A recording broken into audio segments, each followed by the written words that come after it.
Welcome, everyone. Hello. Thanks for being here today. My name is Jennifer Franklin, and I'm the Program Director of the Hudson Valley Writer Center. Sophia Bannister and I are both so happy to have you with us today as we celebrate the launch of Subhaga Crystal Bacon's important collection, Transitory. This powerful poetry of witness was just published by BOA on Tuesday.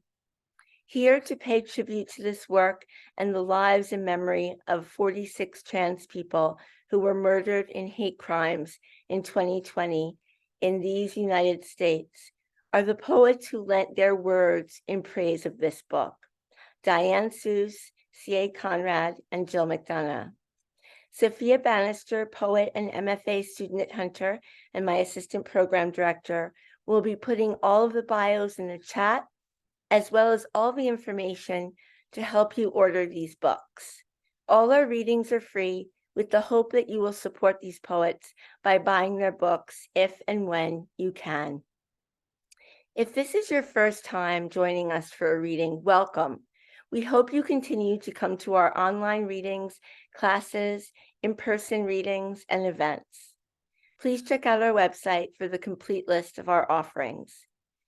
We hope some of you will return to our next Zoom reading on Sunday, December 10th, as we welcome Arthur Z., Daniel Tobin, Wang Zhaizhen, and Carol Moldau for an afternoon of new poetry and poetry in translation, including poems by Emily Dickinson on her birthday and Paul Celan.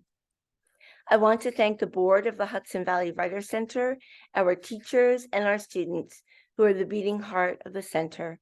We also want to recognize the foundations and all the organizations who support us, including the Bidell Foundation, the David G. Taft Foundation, NISCA, and especially Arts Westchester.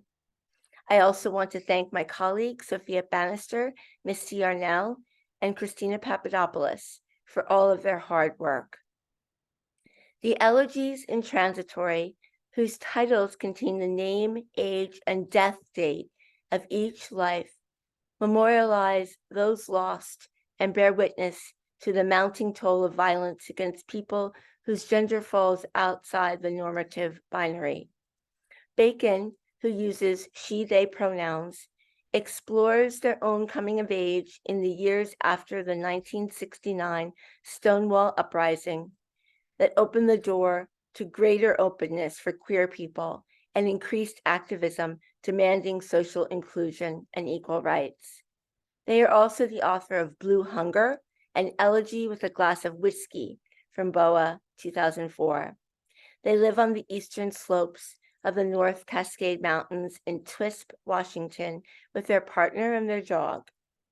They have already been featured in reviews and interviews of this important work, including a wonderful review in Mom's Egg Review by Julia Lasella, and 10 questions with the author in Poets and Writers this week. I hope you will find both of those online and read them. Lasella writes, in Subhaga Crystal Bacon's fourth collection of poems, Transitory, an epigraph from Carolyn Forche instructs, quote, poetry of witness doesn't mean to write about political matters. It means to write out of having been incised or wounded by something that happened in the world. We all know how that feels.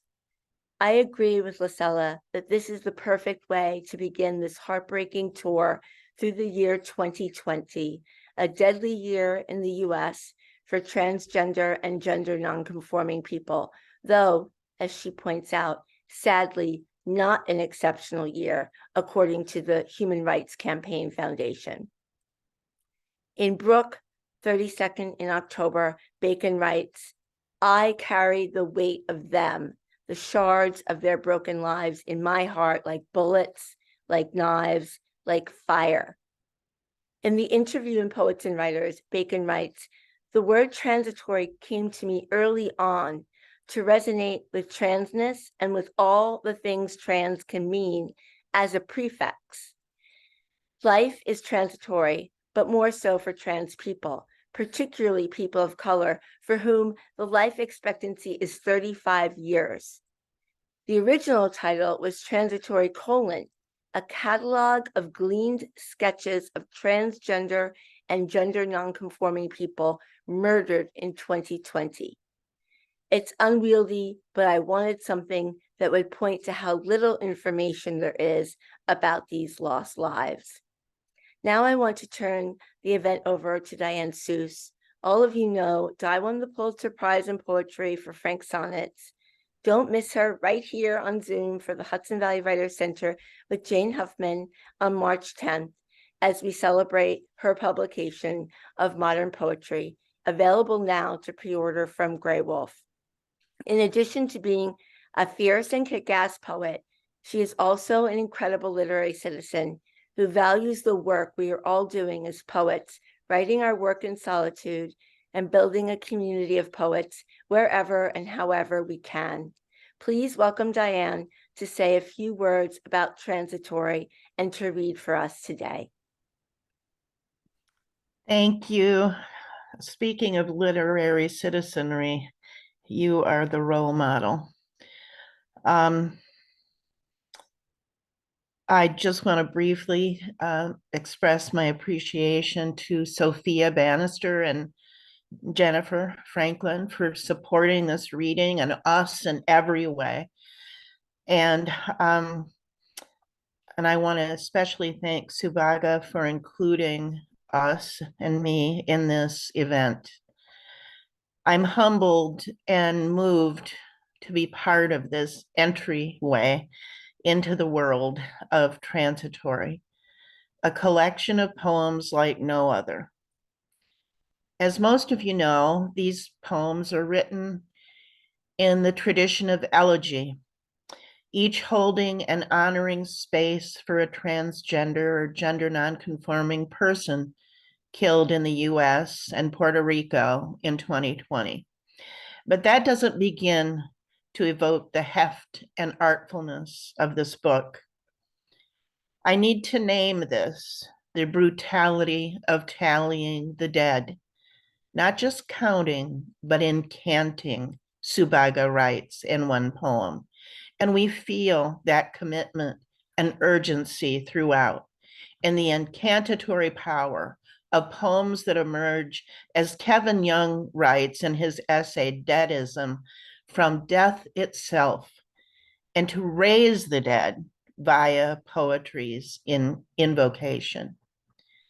This book is a testament to selfhood that can't be crushed and desire that can't be extinguished, to poetry itself, to the thing in it and in us that cannot be destroyed. In a recent Q&A in Poets and Writers, Subhaga is asked, "What's the best piece of writing advice you've ever received?" And part of the response is this: I recently read a piece in poetry by Kiki Petrosino that was good advice on this count: to enter the field of language dressed as a pilgrim, not a tractor, to witness, to encounter, to love those poems onto the page. Love, this is the work. I can't think of a better echoing of what this book gave me the first time I read it and the 3 times after. So I'm honored to read one sonnet from my collection, Frank Sonnets, which is also written in that elegiac mode. And then I will close with a poem from Transitory. This poem from Frank is part of a sequence on my friend Mickle, the star of the book on the cover, who died of AIDS in the mid-1980s. I saw a little movie of a person stroking a small bird with 2 Q-tips, one held between the forefinger and thumb of each hand. It tipped back its head to receive the minor tenderness, which to the bird must have felt like being touched by God. For a moment, I knew what it would be to feel at the mercy of love, small scale, the kind shown but not spoken of. I was afraid to touch you.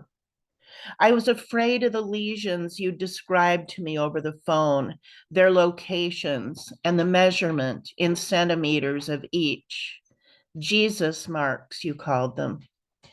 Also, I would be prepared and unafraid, or less afraid, but still I was afraid.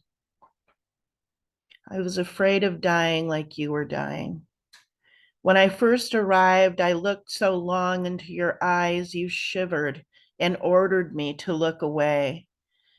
You were imperious in your dying, yet courtly about my fear. You understood, as if I were a child afraid of lightning storms, which I am, having at age 10 been struck.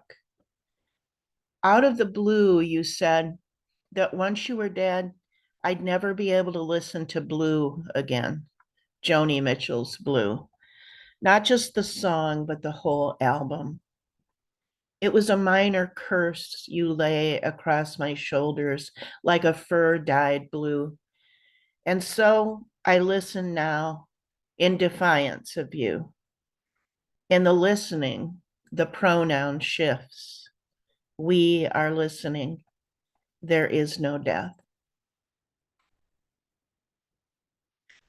And I'm honored to read from Transitory, Summer Taylor, 24, Seattle, Washington, July 4th. And it begins with this epigraph. They were always the first one to call people out for being sexist, racist, standing up for queer and trans people. They were the one that was so vocal. Dancing the Cupid shuffle, wearing a Black Lives Matter t-shirt, protective gloves, a mask around their chin, Summer Taylor, activist, sibling, child, animal lover, killed by a car driven the wrong way up a closed ramp into the crowd. Summer, white, non-binary, Seattleite, had all the privilege of race, love, family support, college, meaningful work, and strength of conviction fed on these nutrients. They stopped to dance on their way to City Hall at 5:30 in the morning. Another night-long protest, the Black Femme March, festive, a celebration, the interstate closed, a space created for them to stand together. The day before, Diaz Love, injured in the crash, posted on Facebook, the death threats from hate groups is real this weekend. Love, recovering, in pain, the threats keep coming, writes. If they thought this murder would make us back down, they are wrong. Summer, the last death in the first half of 2020, stands in stark relief for what they stood for. Sorry. Black trans, femme sisters, trans brothers, femme dykes and gay boys, white, black, brown, the rainbow of gender, no car can mow down. Thank you.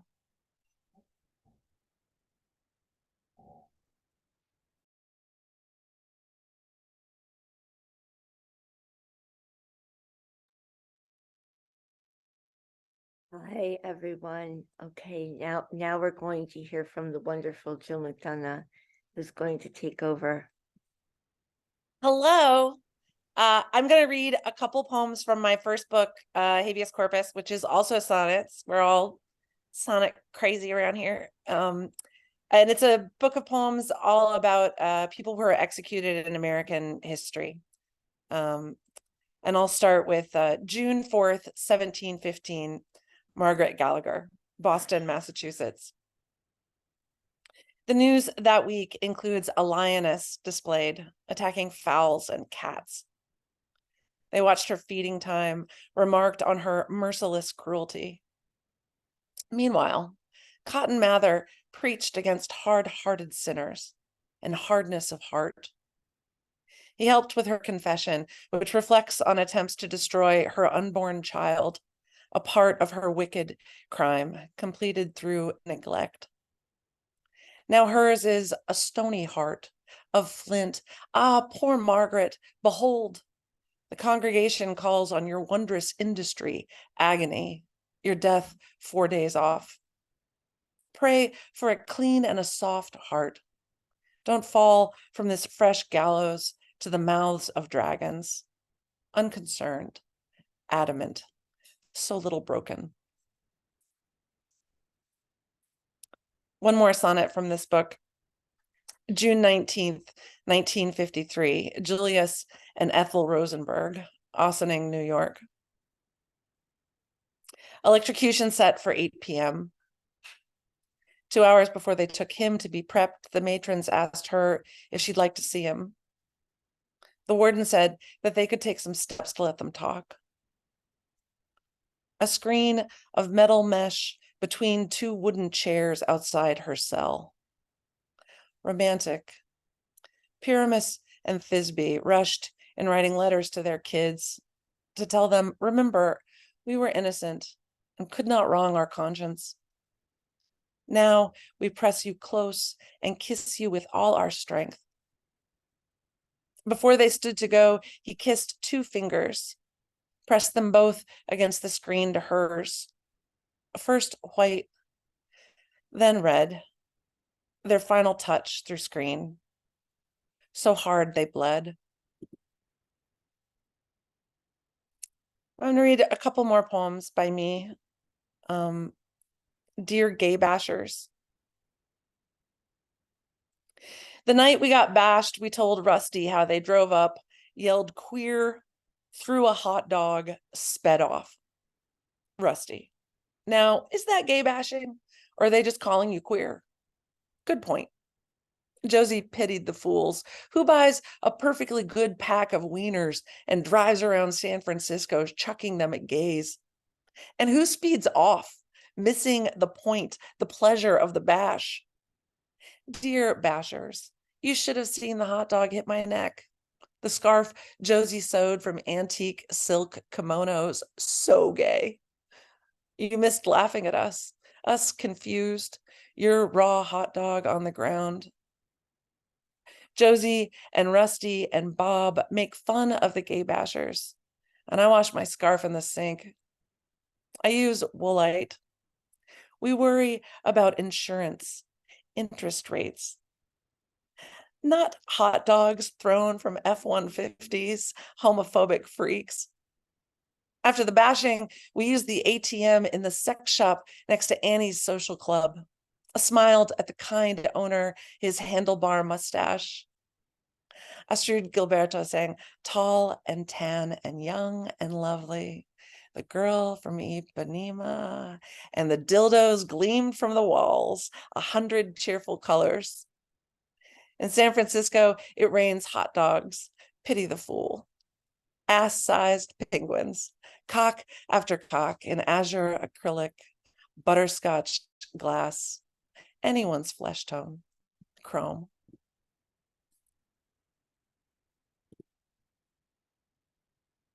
This one's from my most recent book, American Treasure. I spent a lot of time in carceral spaces working with incarcerated men and women and children because we incarcerate children. It's so crazy. Donuts in kid jail. Here is how often you see donuts in kid jail. Never. 0 times. Like seeing a cat or a dog, a cell phone, a white kid, a comfy chair. Just me and this one kid.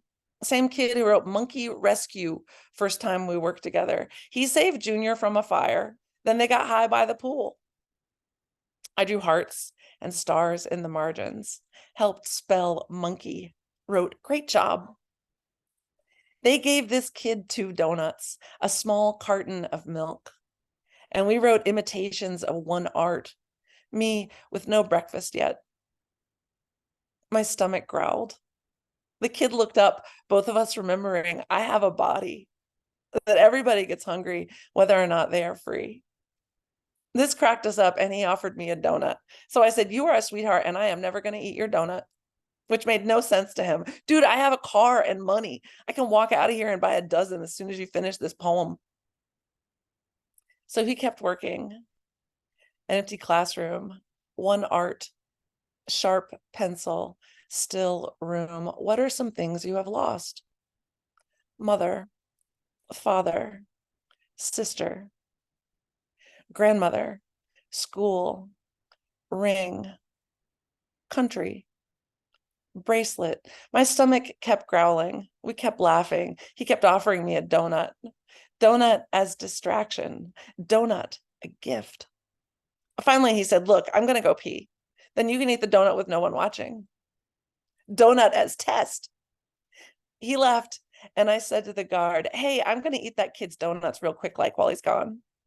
And the guard was horrified, said he'd give me $5 to not touch the kid's donuts, explained donuts are hard to come by in juvie, blah, blah, blah, blah, donuts. Well, I'm like, I was just kidding. I would never mess with the precious donuts. Kid came back, and we finished his draft, which he asked me to keep till next time. And I drove away past Forest Hills and new condo construction, a blissful monkey yoga studio, Whole Foods, parked my car and walked into my house where no one hurts me, where I eat whatever I want. I'm going to end with a poem from Transitory that I really love. The generosity here is delicious. I have room for you in me, a litany. For the handsome trans woman and cisgender wife, for the suit and tie and heels, for the skirt and corset and beard, I have room. No one can say a life is not right. I have room for you and me. For the one whose father loved her like a son until she became one, I have room for you and me. For those who claim their own names, break free from the limited born as cocoon. For the one with the wide-hipped sachet, big hands smoothing her dress, I have room for you in me. For him whose voice rings high, whose chest bears scars under hair and ink, I have room. For the one who wears their self-made clothes and hand-painted shoes, not trying to pass, I have room for you and me. For the pregnant man and woman father, I have room for you in me. For the sex workers' food and rent, for the elderly boys' sparse whiskers and soft eyes, for the statuesque matron, the broad-beamed man, for your lives and your loves and your rights, I have room. I have room for you in me. Thank you so much. I'm so proud of this book and excited for you and delighted to be here. Thank you for including me.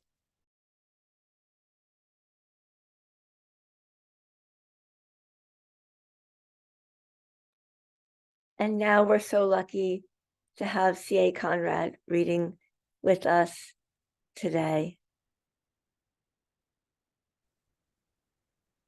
Hello, it's very exciting to be here. I'm going to share the screen. I love this book, Transitory, but I'm going to start with one poem from Subhaga's previous book, Blue Hunger. Invitation. By the way, this opens the book. It's a perfect opening to any book. When you are ready, come. I will be waiting by the river's purling. Hurry, slim or sleek with spring. We will walk there, and your story, river and ice, river hurling, will quicken our two hearts nodding, knotted in knowing. When you are ready, I will be waiting. Green as daylight, rich in wonder, I will be rain to your thunder. And I would love to read this poem, Crossings, from Transitory.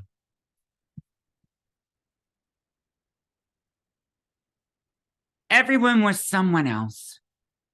I was a stranger, stray guest, weed and coke, shots and beer, laughter and heavy bass that thumped like a pulse, ignorant, silent, stoned, legs bare under suede miniskirt and vest over naked chest, leather strap around my brow, braids and Halloween war paint on my cheeks. I lay and let a woman stroke my skin, shoulder to wrist. Her lifted skirt revealed the hidden heft neatly tucked in pantyhose. The scales of desire shifted, a wink, an eyebrow twitch. She slapped my calf, adjusted herself, and left. Decades later, there's regret. It's such a beautiful and harrowing collection, this one. And this this is a book of rituals that I did to write poems. And I moved to North Carolina in 2016 to fight the anti-trans HB2 law. And it was just horrible. I mean, anyway, what's more horrible is that in 2016, that was the only state with one of these laws. And, I'd be out on the street with these younger people, much younger. I'm almost 60 now. And, these people are much younger, and they would be very upset talking about surviving conversion therapy. Some of these young people I met, their pastors actually used electroshock therapy on them. We're electrocuting queer kids in this country.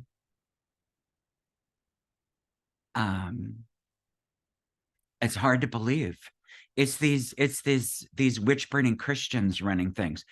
But the thing is, I got really tired of being spit at and thrown, and everybody was stressed out. So I started to make rituals that were a little more fun, to celebrate being together. And one of them was called Queer Bubbles, where I was sitting on a low chair. This was in Asheville, North Carolina, on a very busy Saturday afternoon. I'm trying to get to people to talk about this law, and I'm blowing bubbles, and all the little kids come around me, and I'm sitting in a low chair. And when their parents would come over, I would look up at their parents and say, "These are queer bubbles, they're going to turn your kids queer." And the thing is, the parents would mostly freak out, but occasionally I would get one that'd be like wanting to talk about, and because it was more, I wanted to talk about these laws. And anyway, it certainly lightened the day. Let's put it that way. But I want to read this poem that I wrote in that ritual. I dedicate this to, well, mostly friends who died of AIDS in the 80s and 90s. Glitter in my wounds. First and most important, dream our missing friends forward. Burn their reflections into empty chairs. We are less bound by time than the clockmaker fears. This morning, all I want is to follow where the stone angels point. Birdsong lashing me to tears. Heterosexuals need to see our suffering, the violent deaths of our friends and lovers. To know glitter on a queer is not to dazzle, but unsettle the foundation of this murderous culture. Defiant weeds smashing up through cement. You think Oscar Wilde was funny? Well, darling, I think he was busy distracting straight people so they would not kill him. If you knew how many times I have been told, you're not like my gay best friend who tells me jokes and makes me laugh. No, I sure as fuck am not. I have no room in my life to audition for your pansy mascot. You people can't kill me and think you can kill me again? I met a tree in Amsterdam and stood barefoot beside it for 20 minutes, then left completely restored. yet another poem not written by a poet. Sometimes we need one muscle to relax so the others follow. My friend Mandy calls after a long shift at the strip club to say, while standing in line for death, I am fanning my hot pussy with your new book. Will you sign it next week, my fearless faggot sister? And you know, that the thing is, you know, in 2016, there was the one law. We did get it overturned, but now we're almost at 20 states with much worse laws. And I want everybody to know, if you think that these laws are meaningless, every time they pass these laws, it sanctions violence, which is exactly what Subhaga's new book is about. Giving permission. I'd like to finish by reading this is my book that's coming out in the spring of next year. And I did a ritual. So it's also coming out in England with the Penguin. It's a Nicole Eisenman painting for that one. But this is the one coming out from Wave Books in Seattle. This book was written, I spent most of COVID lockdown in Seattle, Washington. And Seattle has one of the largest collections of crows on the planet. In fact, one of the largest crow research centers is at the Bothell campus at the edge of the city. And I started feeding the crows. I was on the top floor overlooking Elliott Bay. That's Elliott Bay, the Pacific Ocean's over that way. But I started feeding these crows, and this crow in particular started to join me every day at lunch. And I would see hundreds of crows a day because there are 17,000 crows that cross the Bothell campus twice a day and darken the sky. And it's extraordinary to see this many crows. And there's crow justice in this city. I mean, the cats live in absolute terror. They run from tree trunk to tree trunk. And a neighbor can you see the cursor when I do this? There was a neighbor over here across the courtyard who would shoo the crows off at the morning off his deck, and then the crows started dive bombing him when he went to his car. They were so mad at him. But anyway, this crow started eating with me and allowed me to pet or stroke their beak. I don't want to use the word pet, stroke their beak. And then they started to bring me gifts. And this first gift was a little twig. And, you know, I'll be real honest. I thought, you know, I don't know. I've been up here alone too long, and maybe it's not for me, but it seemed like it was for me. You know, like it would shake it at his beak and then set it down and tap the glass, pick it up and shake it. And it seemed like it was for me. But I'll tell you, when the second gift came, this little piece of translucent plastic, that was a decision. They said, I know who's going to like that. I did. I liked it. I'm a Capricorn. We're really good in isolation, you know, but I was just hanging out with the crows, and like my Pisces friends, oh Lord, it was like talking people off of a cliff every afternoon. But then I get, you know, I love them, so you do it. But then there's this berry, and then 4, 5, 6, and 7, some kind of seed they wanted me to have. This is a linden tree. Linden trees are not at all indigenous to Seattle because, you know, it's one of the world's largest non-tropical rainforests, you know, Seattle, and it's like you've got linden tree. But number 9 is definitely is part of the pine bark that makes the forest. Now 10 was this piece of cat food they had a hard time letting go of, but they eventually did. And then finally, I get this little bouquet of green, and then this, look at this, gold. Let me tell you something. The night of the first gift, I had a dream that crow brought me gold. And they did. And I carried in my wallet. It's like my little good luck charm for my crow friend. I also went to the Joshua Tree of the Mojave Desert to work with coyotes and this. But anyway, let me just read a few of these poems.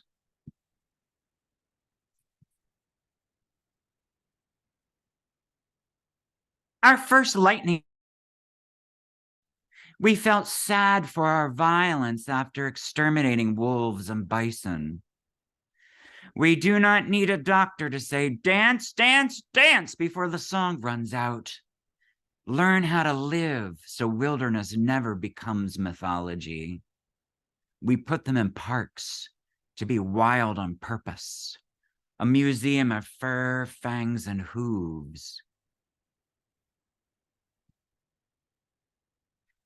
So this is working with animals that are thriving in the Anthropocene, crows, rats, coyotes. So I think we need to fall in love with this world again as it is, not as it was. And that's why the beginning of this poem is what it is. We have to fall in love with this world in order to want to save it from extinction. To desire the world as it is, not as it was, falling feather attaches to new life. For a moment, when the hammer approached, we thought, is that thing coming this way? We are the fractal. Drop to hear our own harmonics and the muffled underground hum of seeds.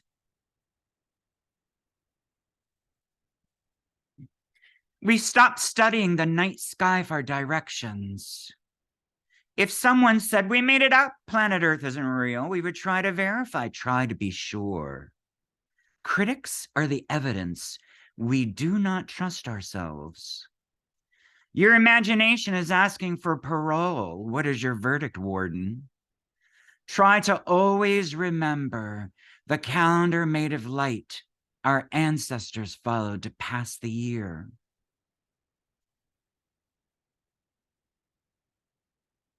Our little places within are not dungeons, remember, remember. Astronomers point satellites into space. The military points them down at us. The inverse relationship between love we offer and what we give.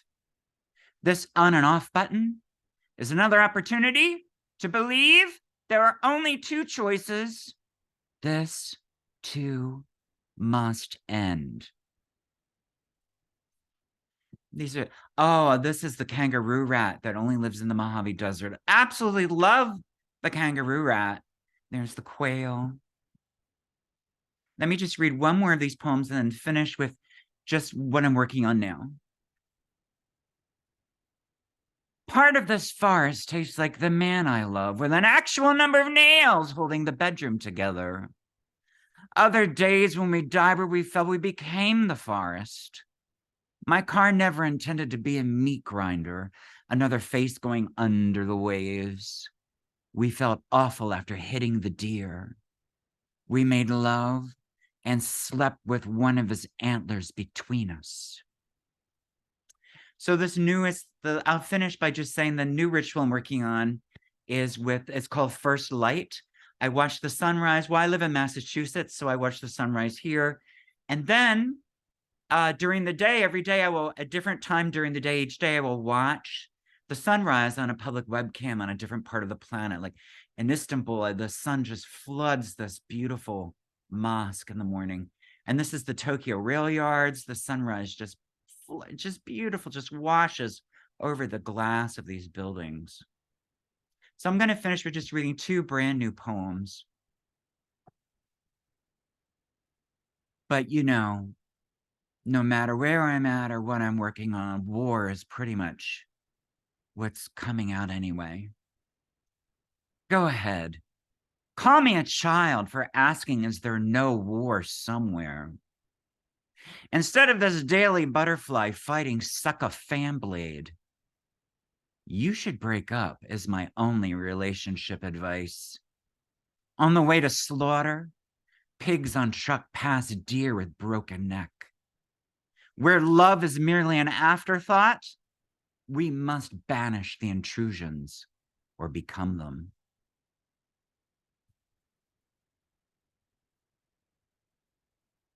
They opened the soldier to put something in. No, take something out. Each piece of fallen hail taken personally. The inconvenience of Armageddon, a constant topic. Another leader believes his job is to march the world into oblivion. Eventually, this takes something out of everyone. We make a grave rubbing of the poet who saw the bird passers-by only heard. Thank you. It's been an honor reading with you all, celebrating Subhaga's beautiful new book, Transitory.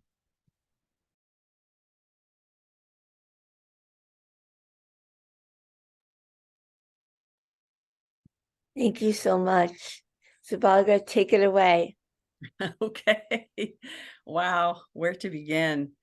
I mean, first of all, I'm going to pop you back all onto gallery so I can see some beautiful faces to read to while I'm reading.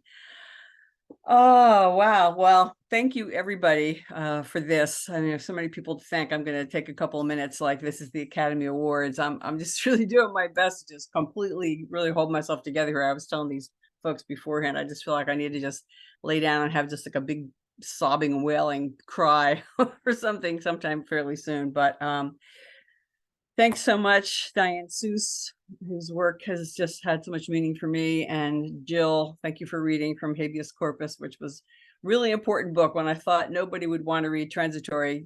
My wonderful friend, Jen Martelli, who's here today, one of the fabulous pretzels from Warren Wilson, along with Brandel Francis de Bravo and Barbara O'Dare, pass along your book, Habeas Corpus, to me, so I would see that people will read books about challenging matter. And Conrad, who's been my friend for many, many years, and thank you so much for being here.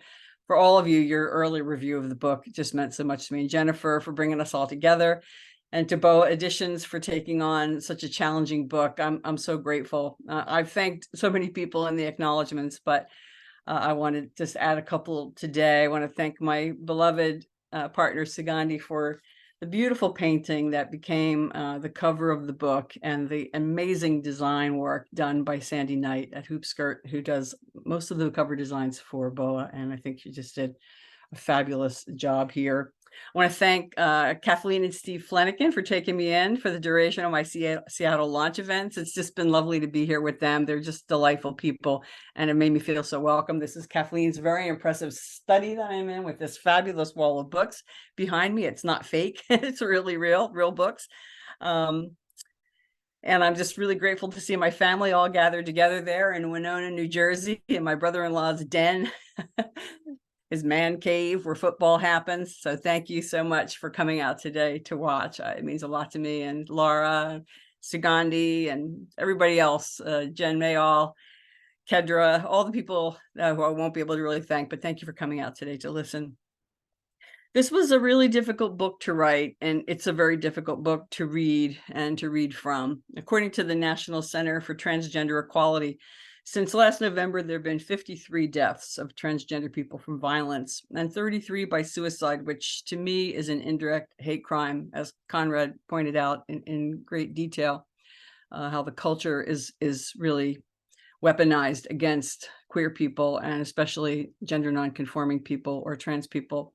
If these poems move you, please do what you can to fight oppressive anti-trans laws and support the lives of transgender and gender nonconforming people. The book got its start in a workshop in the summer of 2020, led by my friend, the poet Cindy Williams Gutierrez. I bow and offer my thanks to her. It was a workshop on writing poems of protest in forms. So I'm going to read a selection today from the book, some in form and some free verse.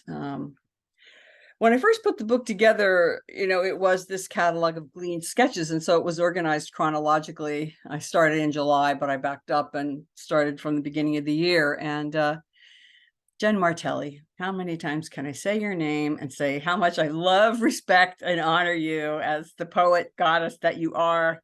Jen's our own personal Jesus. Wherever Jen goes, we follow. Am I right, pretzels? It's the truth. She read the manuscript so many times, as did the other beautiful women in my group. And, Jen asked me the question, why are you writing this book? Like, that's what needs to be in here. Like, why are you writing this book? And she pointed to one of the poems I'm going to read today for Shaki Peters, which was the first poem, even though it was a catalog, an elegy of someone's death in which I had introduced myself. So I wrote this poem in answer to Jen's question. It's right about in the middle of the book, why I'm writing about the murders of trans and gender nonconforming people in the year of COVID. Once I started, I couldn't stop. Every day, I lifted the bandage to see the latest wound, infection spreading to rot. I was asked to write a poem about social justice, Black Lives Matter, gun violence. A queer person who survived to elderhood, I wrote about this intersection of fears, an epidemic beyond even the epidemic of the year. Suspended in time, sunlit window, feet on the red rug of my room, a new day, Googling trans murders. I was whole before and a whole after. So fast in July, Marilyn, Dior, Keisha, Aja, then the long break, 2-week vacation. I kept my vigil, even prayed daily, let it be over, please, no more. Then came Key, August 13th, and 2 weeks later, Leah, the end of the month. And Ellie Che, drowned off Jones Beach, maybe an accident, like Isabella after Labor Day, who fell or was pushed from a roof. No proof in either case of a crime. Fall brought the death of Ariane Burnett, shot in Independence. Mia by her boyfriend in Philadelphia. Micheline, the 6th to die in Puerto Rico, but not the last. By October, it was clear that the year would surpass the one before and the one before that. Brooke, the 32nd, 20 years old. The 21st Black trans person murdered so far. So far, we seem to come, celebrating National Coming Out Day that claimed Sarah in Indianapolis. 2 weeks later, Angel in Memphis. Every day I checked the news, hung in hope for an end of violence, of death. Every day I held my breath until I knew who'd been slain by stranger or lover as autumn uncovered the bony limbs of trees. November 4th, Schuyler Heath mourned as he. On the 17th, Unieski in Miami. Day of Trans Remembrance, November 20th, Che Misha, chased down by a man with a gun, and Asia, who said she was going on a date. Even chronicling this, the daily plunge to heartache exhausts me. I wish I didn't have this need to record what came before what follows here.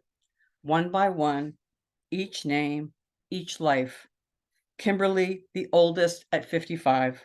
Jaheim for her pantsuit. Courtney on Christmas. And Alexandria, the last of the year, Boxing Day.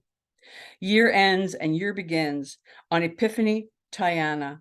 Then Samuel, Bianca, Dominique, 50 bands, Alexis, China, JJ and Jasmine, Jenna, Diamond, Rihanna, Jada, Dominique, Remy, Tiara, Natalia, Iris, Tiffany, Curry, Jahira, Whispering Wind, Sophie, Danica, Serenity, Ollie, only 17, Thomas, Poe, EJ, Adalyn, Taya, Shay, Tierra Marie, Miss Coco, and Pooh. Names taken to reflect new lives. It's September 4th, 2021. That's the count to August 23rd. 35 trans lives taken in 8 months. 35, the average life expectancy, midlife, all the sweetness denied, to grow wise, get fat, find love, make home. I need to name this, the brutality of tallying the dead, horror in equal measure that they can and must be counted. Over halfway through a new year, new era, some might say, the list of names rolls out, rolls on. I'm here, not just counting, but incanting.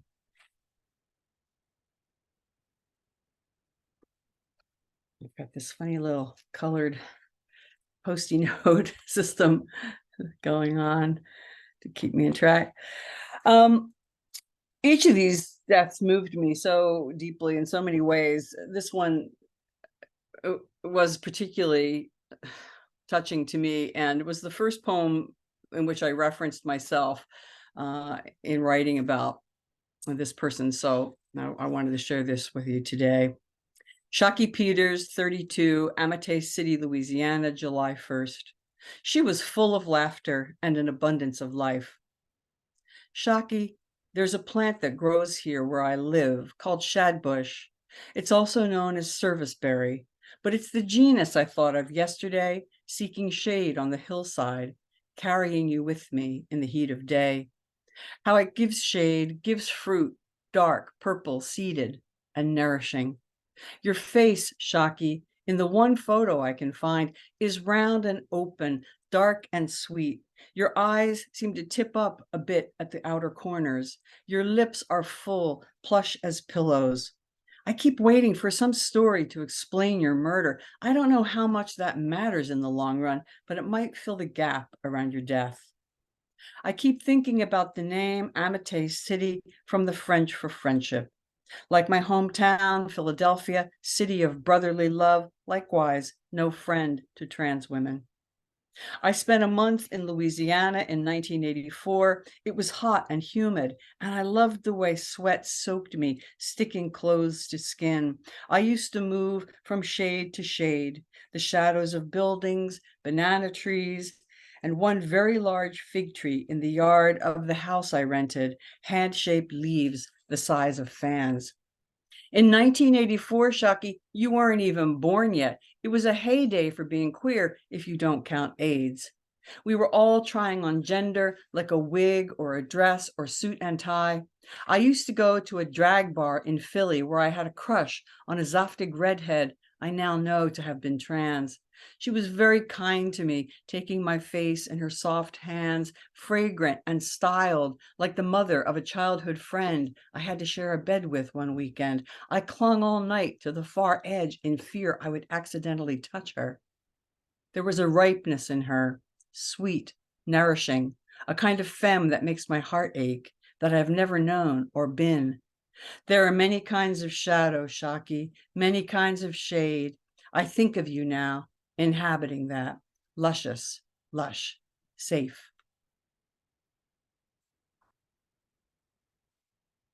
Bobby, I just saw you, and there you are. Gustavo, hello.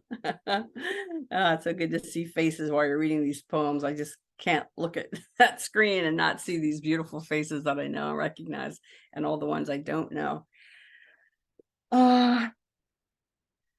Yeah, so for Conrad and all of the people in Philly, I read this one, particularly difficult poem. Dominique Remy Fells, Philadelphia, PA, June 8th. To be successful, take care of my mother and have an impact.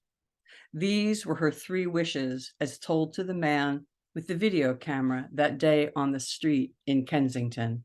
Also, just know the next time you all see me, I'm going to be somebody, not just on YouTube, on television. She took the sidewalk with a sachet, showing off in short shorts and shearling boots those long legs. Remy was always just having a good time and laughing. We have a lot of family get-togethers. She loved being around her cousins, uncles, and aunts. She likes to eat and have a good time. Her mother said, tolerance and acceptance should be a natural, common way of life. The evening of June 8th, Remy's body was pulled from the Schuylkill River with trauma to the head and face, stab wounds, which by some kind of grace is what killed her, before both legs were severed at the thigh. Who does that? They're looking for the man, an acquaintance in whose home they found a cutting tool and blood. There were 27 trans women killed last year. Halfway through this one, it's nearly the same.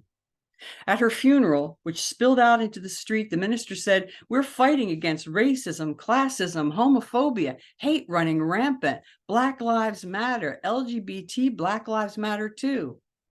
Her sister said, I have never felt more pain than choosing the casket that's my sister's final resting place. Every day I wake up and see her face.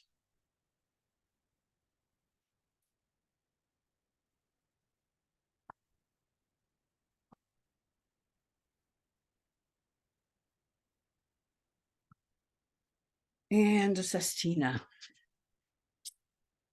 especially for somebody in the audience who will know herself in this.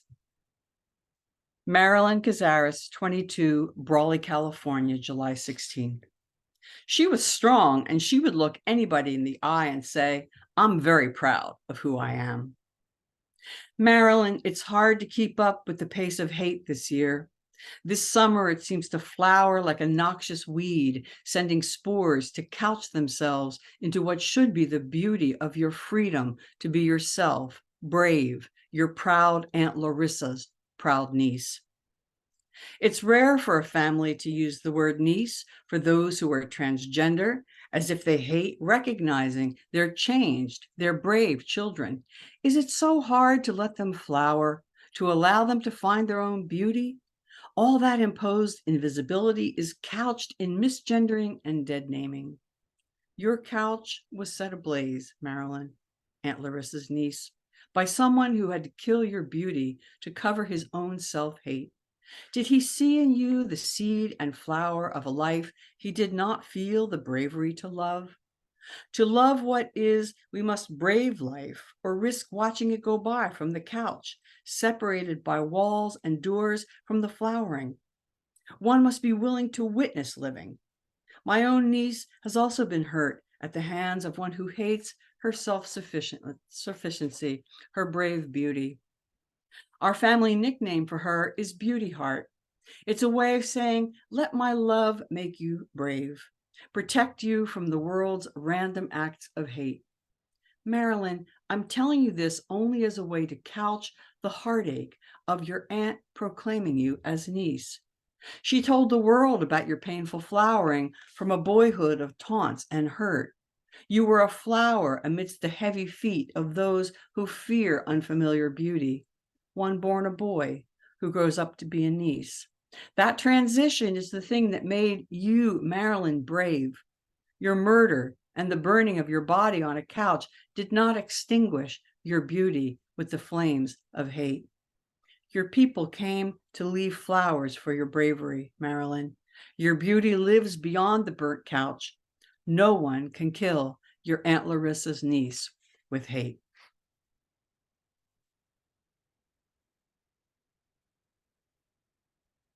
And I'm going to read the last few book poems I'm going to read from the collection are timed to coincide with where we are right now on the calendar as we approach Trans Day Remembrance on the 20th. Yunieski Carrie Herrera, 39, Miami, Florida, November 17th. The freeze has returned. Sunrise flares over the near hills, turning the view pink and blue, the color of the trans flag. Another trans woman has been killed. Winter approaching even in Miami, where her man, who got his name tattooed on his hip, jealous and tweaked out on meth, stabbed her with a knife and fork at 4 o'clock in the morning, a time we should all be sleeping, for a short while, safe in our own bodies and dreams. Snow turns blood red as day comes on here far north of her death. A beauty queen, salsa dancer. She told him she'd found a better man. Through his tears, he told them this. In the picture, he's built like an exclamation point, all upper body bulk, like a wedge against her sibilant curves. A knife and fork, tools to devour what sustains us.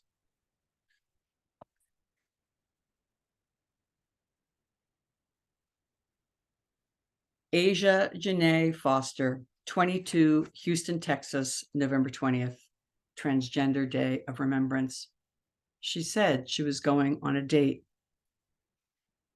I should be used to the lack of news, but for Asia, only one article about her death, even 10 days out.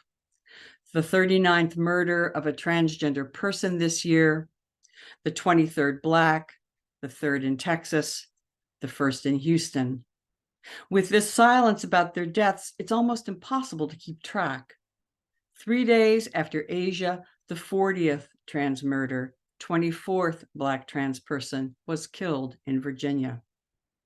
It's not normal for her to leave, not in her own car, so it must have been someone she already knew and had been talking to.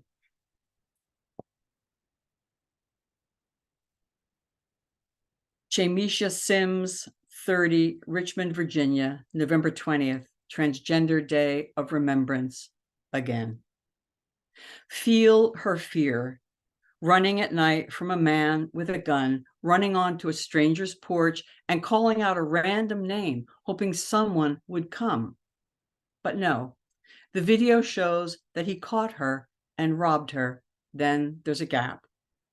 She was found 5 miles away, shot once in her mom's rental car. The sole occupant crashed into a garage.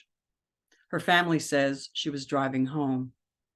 In the video, he's wearing a dark Nike hoodie and a surgical mask over a visible goatee. They've got him described down to cut up, stone-washed jeans and brown Timberland boots, but they do not have him in the flesh. Her father said, she was well loved, always caring for others. We're never going to stop looking. We are never going to stop looking. And he was eventually apprehended. So last poem, I'll read the last poem for Courtney O'Shea, Key 25, Chicago, Illinois, December 25th. She wanted to be something. She wanted to beat the odds. So it seems it will end the way it began, New Year's Day to Christmas, and still it wasn't over. O'Shea was buried on the second day, found Christmas night at 8:35 in the street, thought to be a hit and run, but for the gunshot wounds to her head. Police and news referred to her as him, held her body as John Doe. I wasn't there, but in every picture, O'Shea is clearly female identified. She was a decade short of those odds. The trans life expectancy of 35 was trying to better herself in particular ways. The year ends the way it began, in shame. Thank you for bearing with me and bearing witness. I'm so grateful to be able to share this work with you. Thank you. Thank you so much for those powerful poems, and all of you who read today and are here to mark the tribute and remembrance of all these people whose lives were brutally lost. And thank you for all you do for awareness and for keeping these thoughts of all of these people in our minds and in our hearts. We're going to start the Q&A with the poets asking each other questions. Jill's ready. I'm ready. I was thinking about how all of it, I mean, this is something that I think about a lot, so I'm extra interested in what you guys think. That one of the ways that we're indulging our rage and tenderness and joy and weaponizing it in this work, like I think it's an important machine to be able to be transparent about all the feels, and to have all the feels and to recognize all the feels, and that includes the rage, and it includes the tenderness, and it includes the joy, and it includes the pleasure, and it includes the eating, and the kind of insistence on the pleasure that people had in their lives before those lives were taken away, that's part of the crime. To me feels like an important part of the art that we're making, to insist upon joy and to make fun of the assholes. And I wondered if you guys how you feel about how you include these very, it's really hard to have joy in a poem that's about atrocity. But I feel like we all do it. So how are we doing that?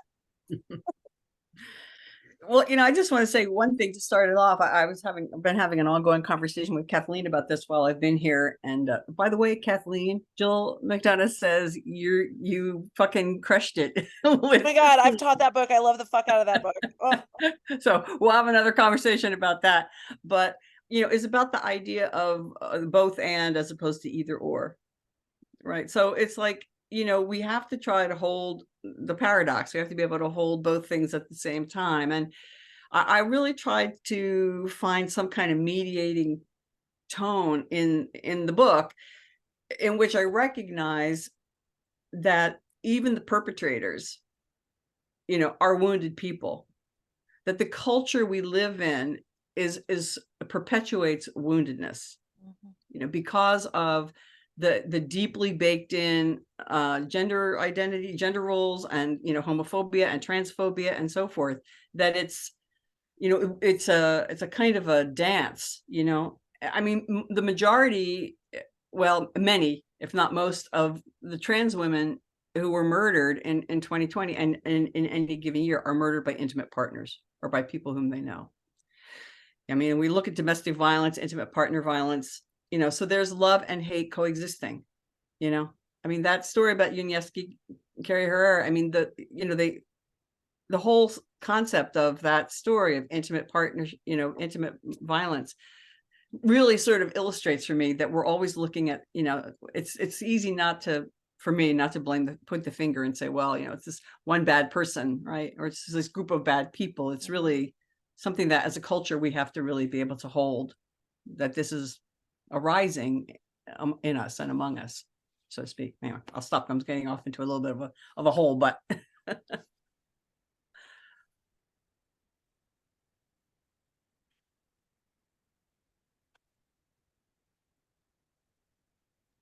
I don't know if Diane Conrad wanted to stump pitch in you. with that one too, or if you wanted to just start asking questions. Subhaga, I was wondering what you've noticed since, are you still tracking this? Because I feel like there's much more violence these days.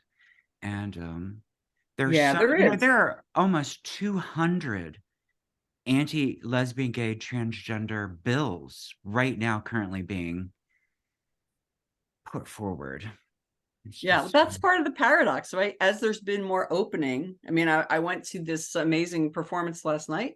There's another one tomorrow night for you who are nearby, for Trans Day of Remembrance, the Seattle Trans and Non-Binary Choral Ensemble, where they sang, and I read some poems, and we were talking about, how there's so much more. There feels like there's more freedom now. There's more flexibility. We have more language. It's easier for us to talk about ourselves in these ways. At the same time, there's been this phenomenal pushback, right? It's like Newton's law, third law of gravity, right? For every action, there's an opposite and equal reaction. So I do still track. There's a phenomenal source, a website called Remembering Our Dead, which the people at Stance introduced me to, that tracks all the deaths of transgender people by violence or uncategorized or by suicide all over the world. And you can search by country, you can search by type of death. And recently I've started writing about trans suicide as a hate crime. I mean, in the US there were at least 10 in October when I did a reading locally.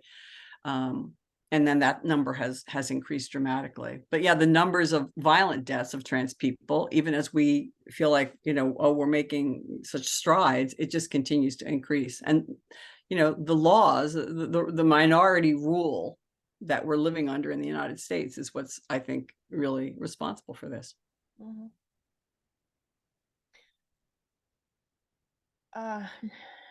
CA, do you want to say anything about all that before I ask a question?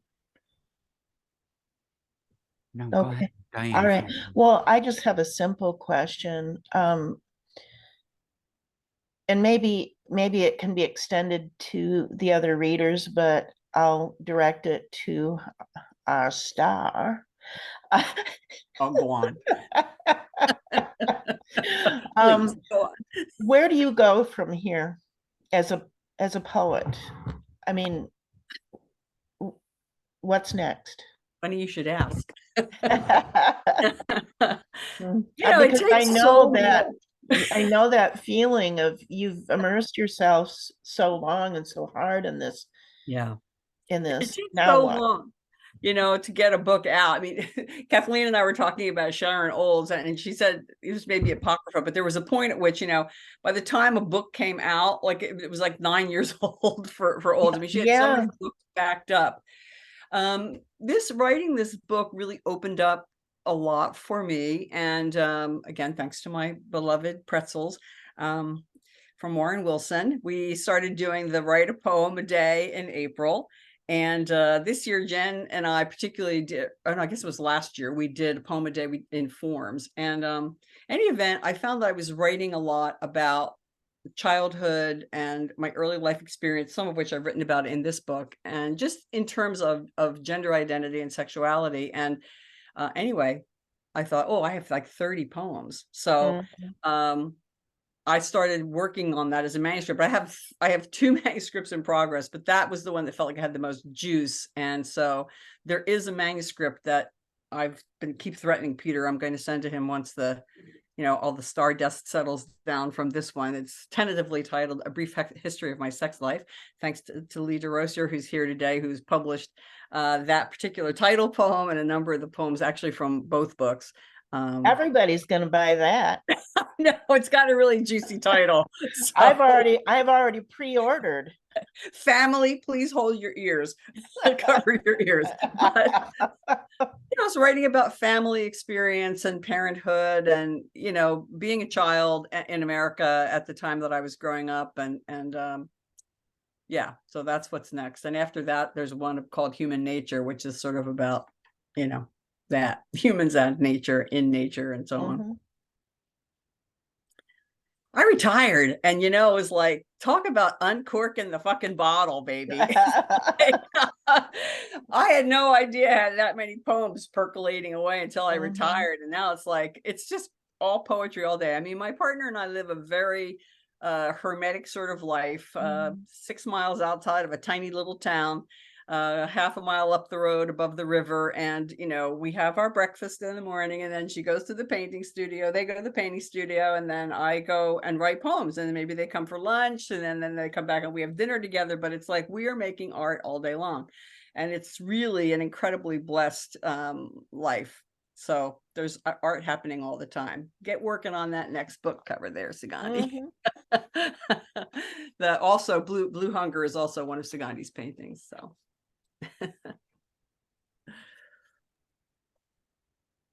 I have a question that we like to ask all of the poets who come, because there's so many poets in our audience who are students at the Hudson Valley Writers Center who are working on their first collection. And so it's a 2-part question. One, just general advice for someone putting together a first collection. And 2, for the people who are writing poems along the lines of yours, protest poetry or poetry of witness, what specific advice do you have other than what you already told us that Jen Martelli said, which was to let us know as readers why you are writing this book? Anything else you can add to that would be really helpful. Well, the first book question, I would say just do it, just do it. Don't put it off. Trust yourself and get trusted readers who can read through it and help you to see what your blind spots are and the things you overlooked or the things you repeated that you didn't mean to repeat. And don't give up sending out. I mean, with Elegy with a Glass of Whiskey started out as my MFA thesis at Warren Wilson. And I took a sabbatical and I got it all together and I thought it was finished. This was back in the old days, young folks, before we had the internet. So you had to put, you had to print out 8 zillion copies of your manuscript to however many pages it was, and then get big fat envelopes and a lot of postage and send them off. And I sent that manuscript out for a few years. We graduated in 95. It was taken by BOA in 2003. I gave up once or twice during that process. And then I found I had to take it completely apart and put it back together. And then, BOA took it for the A. Poulin Prize, which was a great way, for a first book to come out. So that's that question. And, documentary poetics, I think, is very, very important in the time in which we live. And there's so many things, there's so many amazing books, right? There's Paisley Rechdel's book, West, a Translation, which is everybody should own. The Ferguson Report by Nikki Seeley, that great erasure. Patricia Smith's book, which just blew me away. And I'm going to forget, is it called Portrait? Somebody must know. with these photographs of Black people that she collected, and then she just wrote these stories about, wrote the poems about it. It's just absolutely brilliant. So I think that's really a necessary form of poetry today. I mean, I was telling somebody recently, it used to be like identity politics was like a pejorative term, right? But it's like, what are we but our identities? I mean, we have to be able to sift that out. Like, of course, we are more than our identity, but like as a manifestation of consciousness, right? I'm experiencing and expressing that as this, right? This body that's assigned female at birth, that's got Caucasian skin and traits and so forth, that experiences the world in a certain way. So what happens to me is happening to me as this person, right? So I think when we start from that place, who am I in the world? And then right from that, documenting that experience, I think that's important. And there's always going to be an audience for that, because there are other people who also share those kinds of experiences. I'd like to add to this question about publishing. I think it's really important to understand the intrusions that publishing can bring. Oh, yeah. I've been teaching for about 15 years now, every spring semester at Columbia in New York City. And, those students really want to know about publishing. And that's one of the few groups that I see during the year that really want to know about publishing. And what I tell them is I started sending out my first manuscripts in 1985, and my first book came out in 2006.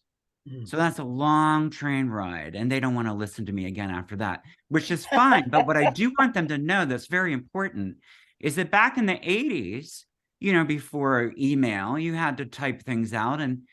And also from the other end, the editors would type things out to you, and they took if they had to do that, they actually told you what they wanted. It wasn't a form letter, and they were ruthless. Ruthless, evil bastards, some of them. And here's what you need to know. I had a corkboard above my desk, and whenever I would get a rejection letter, I would write with big red lipstick sometimes, or magic marker, fuck you, and stab a clip right up there in the court, because you have to have a way to preserve yourself. These people want to shut you down. There's so many things about the system we're in that want to shut us down and shut us up. And it's really important to get rid of these intrusions out of us. Everybody who's ever said anything to you ever about your poems not being worthy, or, just tell them to fuck off. You don't even have to do it. You don't even have to be confrontational with them. I mean, to protect yourself. Right. The poets really need to preserve. I recently gave a workshop in Toronto, and there was somebody in the audience. We went around introducing ourselves, and she burst into tears when we were introducing ourselves. And I was like, so what's that about? And she told us that a decade ago, she won an award as a playwright in Canada that gave her a fully funded show. She could hire dressers, everybody, she wanted, and she was very excited. But on opening night, one of the largest or most important critics, whatever, trashed her and said that she was wasting everybody's time. And she told us she hadn't written a single word in a decade, and she came to the workshop. And I said, that we've got to rid ourselves of the intrusions. Every single human being on this planet is creative. Everybody is, and we've got to support everybody. We need creativity now more than ever to figure out these problems that are facing us, I love that, what you said about being sort of an intrusion in a way. I mean, you do need to really develop tough skin. And I don't know a single poet, no matter how much you're published, who doesn't smart from the rejections. I mean, recently there's a wonderful thing happening on social media where people are making these really, really funny erasure poems from their rejection letters. So that's kind of like Conrad's, corkboard. So, we do have to protect ourselves, and it's good to have support, friends to remind you that you're writing it for the work. You're not writing it for the publication, although the publication is nice and we want to share. but boy, you have to really develop some thick skin. You need a poetry gang. You've got one. What was that I book got you all published? Never mind the Bullocks. What was it like? Oh God, Kappa? kind of. That's going way back. Jen probably has it. Mhm. Never mind the Bollocks. Here come the Sex Pistols. That's it. Pistols Yes. with an I, There it is. Pistils. Jen's got a copy right I there. have a sweatshirt that says that. I almost wore it today. That would have been great. I've got my poetry ass kicking Doc Martens on with the steel toes. So I'm ready to kick some poetry ass. I'm not taking any prisoners. You There know, we are. Oh my God. it's a complex thing, and maybe I'm making it complex in my mind, but I've learned from harsh commentary as well. And it took me a long time to get to a place where I could, because for many years I would just be like, fuck this, fuck this shit. And it was actually a poet who was really a provocateur who liked my second book and was really put themselves out on a limb to promote my work to the press I'm with now, and asked me to send them my third book manuscript to see what it was like. And I got the most hurtful email back. What are you doing with all this fucking enjambments? You jumped on board, haven't you? With, and just painful. And for the first time in my life, I kind of sat with that. And what I wanted to do was like put my beak out, and peck at the person. And instead, I found it in myself to write, that hurts. And I respect you enough that I'm going to work to take it in anyway and see what it might mean to me. And I did, and it actually did end up meaning something. I didn't like the delivery, but it did make its way into the book, which became Four-Legged Girl. And when I wrote and said that hurts, and I'm going to work hard to take it in anyway, the person wrote me back and said, I apologize. I had read 3 poems and I got pissed off, you know? So, but I do think, speaking of tough skin, we can separate the person who writes, who shouldn't have to think about commerce at all. And then those questions of, who wants to publish it, accept, reject, all that language of commerce, which we can sort of figure out a way to, in our own personalities, to handle. But basically, I'm just saying, I've had to work hard with myself to learn from others, even when it hurts. Yeah. I read this great piece in Poets and Writers a long time ago where some poet, I'm sorry that I don't remember who, said that she sort of had developed this alter ego who did the sending out of work, who wore a little visor and little, things on the arm, and tracked all the things, and so that to really kind of keep yourself separate. And I'll say, that I did send my second manuscript to BOA some 4 years after Elegy with Glasses came out, and it did get rejected. It was extremely hurtful. Especially since I got a really beautiful rejection letter from Peter about how beautiful and well crafted the poems were. That's but even it worse. wasn't what they were looking for at that time. And it's like you can't change one thing without changing everything. It's like we're not in charge in a way in the grand scheme of things. So I went off and I did all these other things that were very important to me that shaped me into the person I am today. And then to be taken back into the boa fold, you know, has just been okay. That is really worthwhile.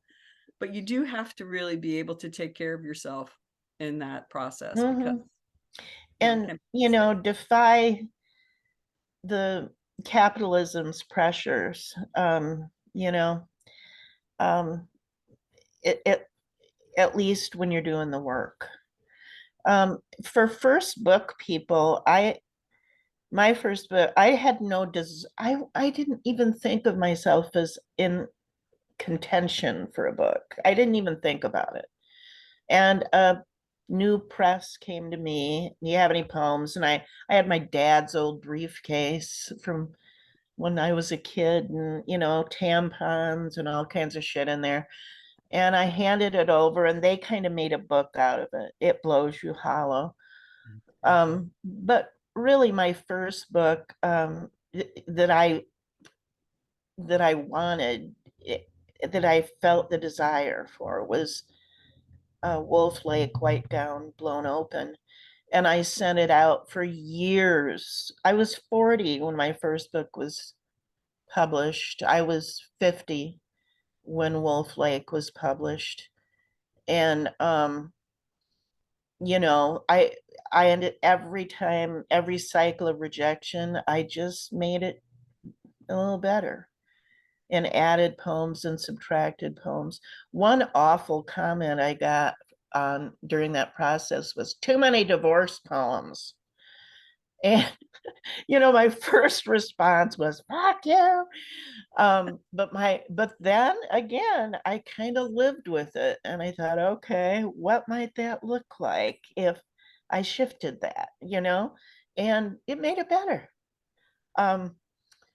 So, you know, for that first book, for those of you, you know, write the book that is your book to write, and don't worry about the market, and find the publisher. You know, it's like a job interview. Rather than going in, you know, like Stella wanting a bone, find the publisher that deserves you and that can hear you. But meanwhile, you know, just do the work. Let it change you. It's really important, off of what you were just saying, Diane, that when you're busy looking for that publisher to keep writing new poems, Yes. don't become about publishing, because that's not, you know, that's not our job. It's like Our job is being to write about the paying poems. bills or something. It's so you know? boring. Yeah, It it's is. totally boring. You know, it's wonderful to have a book. I mean, look at Transitory. It's beautiful. It's a thing. It's a legacy for you and for every person. Yeah, every person in it, and for us now. So, you know, it's wonderful. But the process, you just can't degrade yourself. You know, Yeah. there are a lot of ways you may encounter opportunities to degrade yourself, but don't do it. And some of them are fun. Yeah. Yeah, that was you know, a whole book's worth of those. Yeah. We were talking just yesterday, Kathleen and I, about, you know, young poets who get snapped up, you know, by commerce. You know, I mean, God bless her and may she do well and prosper. But like, didn't Amanda Gorman get like a 3-book deal after she read at the inauguration? You know, I worry about the impact that's going to have on a tender, young, creative heart and mind. She'll be fine. She'll be fine. She's got this. But just think about that. I mean, it's a little, I don't know. I'm a little bit of a hothouse flower myself. I'm just barely getting through this whole, you know, my 15 minutes of fame is really taking a toll on me. But, you know, I think Not on your hair, though. I'm telling you, it's amazing.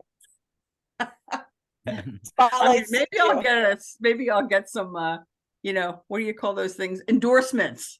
for Oh, my I hand. thought you were gonna say highlights. I was like, don't You know, touch it. You're I patting used yourself. Kathleen's Perfect. Pantene today Yes, instead of my yes, usual soap Pantene. bar. Just for you guys.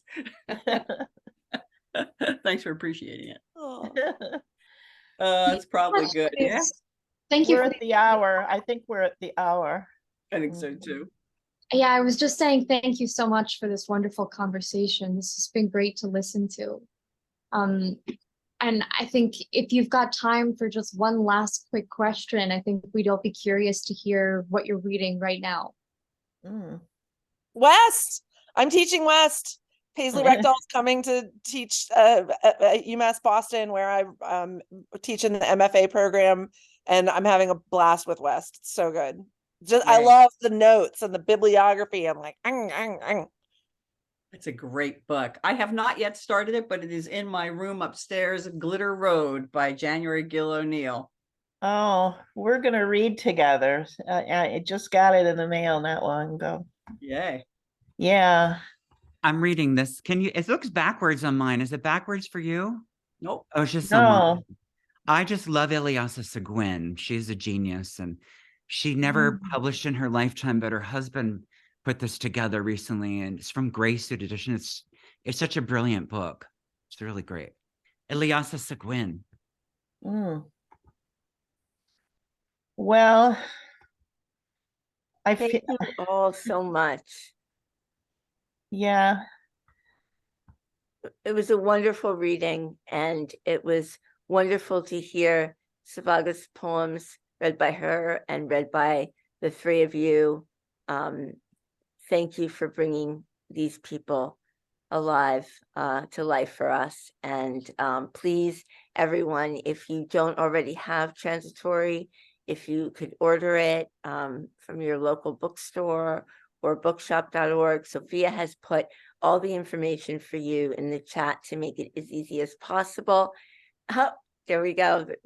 Thank you for holding those up for us. And please check out the work of all of our poets today. We really appreciate our audience, and we are grateful to all of you. Congratulations, Subhaga, on all of your buzz around this book, and thank you for all of the activism that is associated with writing these poems. Thank you all for being here. Thank you, Thank you, everyone. Jennifer. Thank Thank you, you. Sophia. such a pleasure. I always think it's bullshit when people are like, I'm honored, but I'm kind of honored. Thank you. Thank Thank you. you all. Love you all. Thank Bye. you. Come back, and if you want to share this video when we post it in January, you can let people know to find it on our YouTube channel.